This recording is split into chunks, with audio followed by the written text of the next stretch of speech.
বিসমিল্লাহির রহমানির রহিম। আসসালামু আলাইকুম।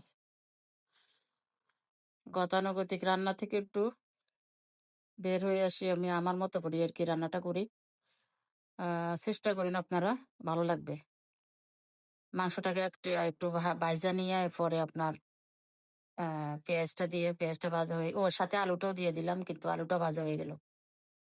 তারপরে আপনার পেঁয়াজ দিলাম, পেঁয়াজ ভাজা হয়ে গেল। এরপরে আমি আস্তে আস্তে আপনার গুঁড়া মশলাগুলা, বাটা মশলাগুলা তবে হলুদ তো পরিমাণ একটু কম দিলে ভালো হয়। আহ কালারটা একটু সুন্দর আসে। কারণ আমরা তো এখন দাম দিয়ে জিনিস কিনি, কিন্তু আগের মতো তো ওই স্বাদটা তো নাই।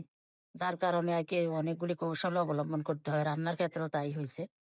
রান্নাটাও একটু এই সবসময় যেভাবে রান্না করি তার থেকে আলাদা রকম একটু চেষ্টা করছি আরকি। আমার মনে হয় ভাল লাগবে। আমার কাছে ভাল লাগে। আমি গরুর মাংস খুব একটা পছন্দ মানে খাই না। পছন্দ না ঠিক, আমি খাই না। কিন্তু এই রান্না এরকম করে রান্না করলে আমি খাই। ভালো লাগে।